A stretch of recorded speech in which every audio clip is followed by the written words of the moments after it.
So yesterday I got to enjoy a pretty big allergic reaction to a peptide, and here to tell you about it. Now, obviously, this isn't medical advice. This is just dumb redneck doing stuff you probably shouldn't do.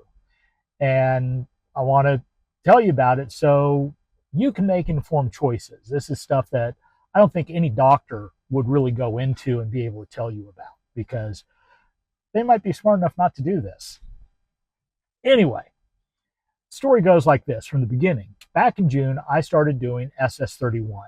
Great peptide, did an 8-week cycle, and I'll be talking about it separately. Good stuff. Took about 2 weeks off and started a 6-week cycle with MOTS-c.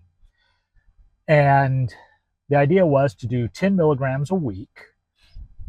Initially, I was going to split it across 3 injections. Thing is, I get site reactions to MOTS-c.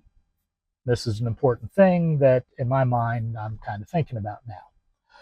So I've been researching how do I stop those site reactions because, they don't hurt or anything, but you end up with this lump under your skin that can be a little bit itchy.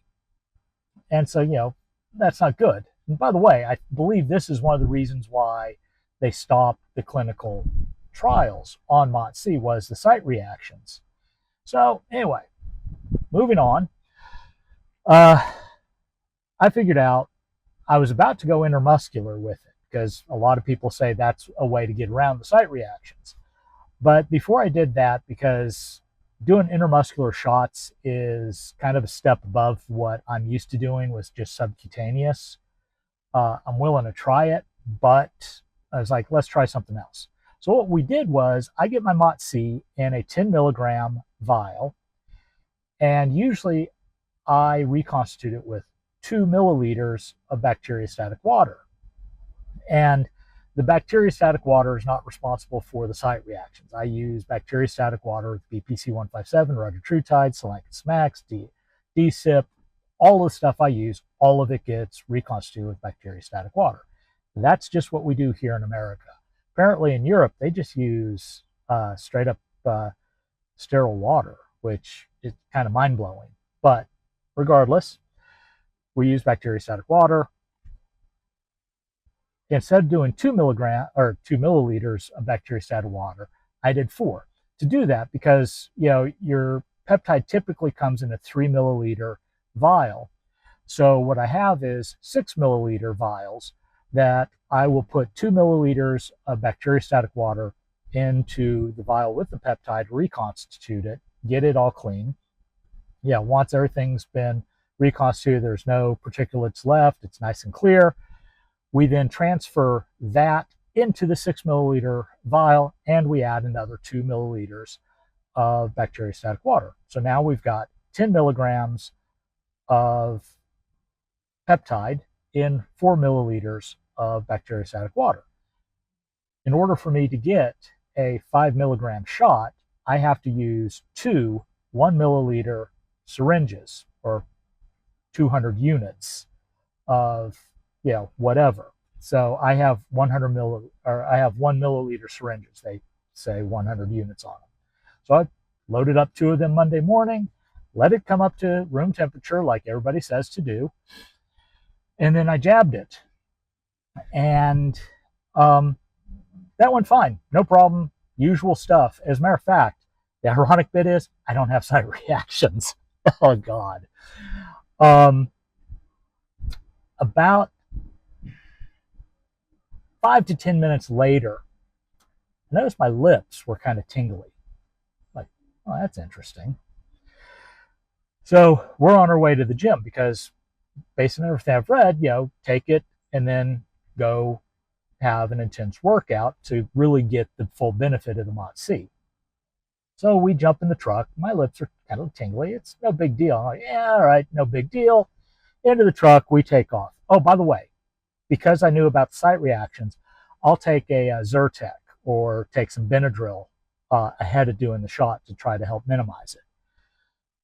Hopefully that kind of helped minimize this. But as we're driving, I tell my wife, this kind of feels weird.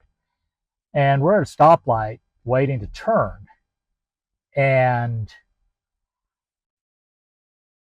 I feel like my blood pressure is dropping. I can feel kind of getting tunnel vision. I'm like, oh, I like this sucks. Um, so really funny. I pull us in. There's a police station on the way to the gym and where we turn.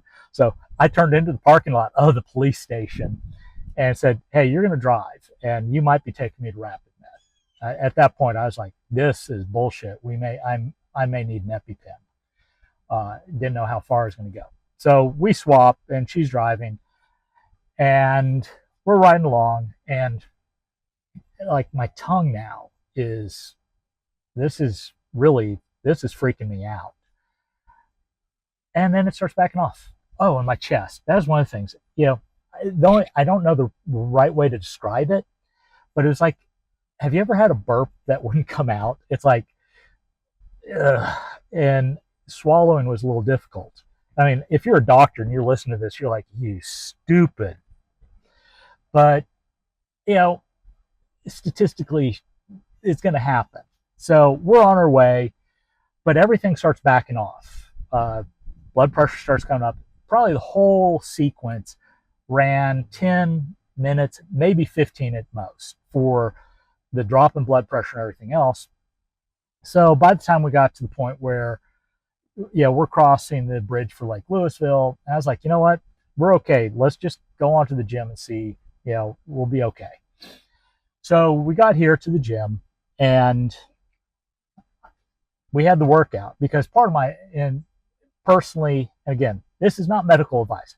Dumb redneck doing stuff he shouldn't be doing.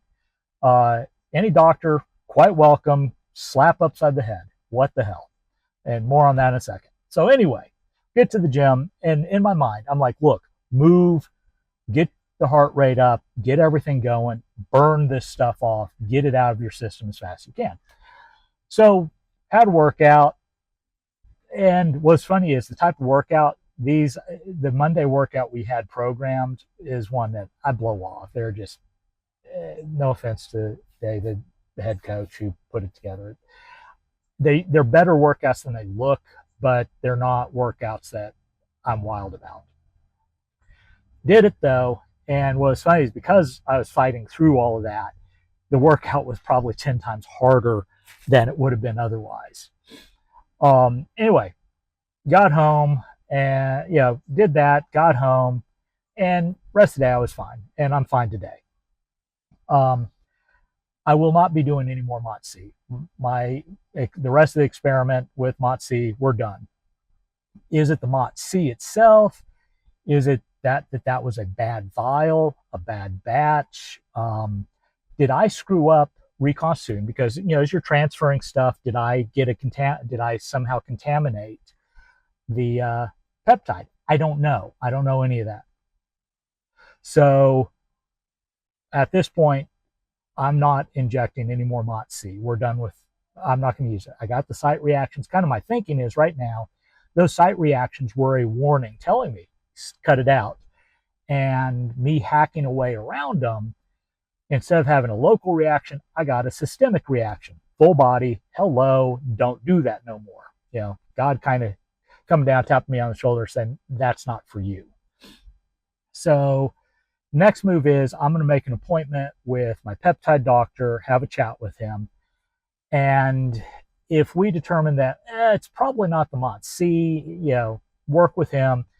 And if I do MOTS-c again, the next injection I will do in an office and hang out at the office under medical supervision. So, anybody in the community telling people, doing this stuff, work with your doctor.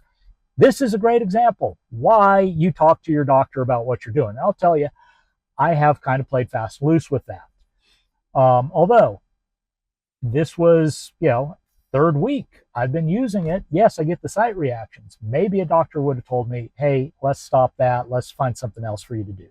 SLU 33332, whatever. There's another peptide that's like MOTS-c that maybe I could use that instead. Although right now I don't care. The SS31 did a great job. Anyway, so let me wrap this up. If you made it this far, appreciate it. I got more content. Subscribe so that you can see the video about SS31. I do like it. Actually, I like MOTS-c. I like the idea behind it. It's just I don't think I can use it. So that's what I got. And today I've got a workout. We're going to do back squats and some other nonsense. So anyway, see you around, and don't do what I did.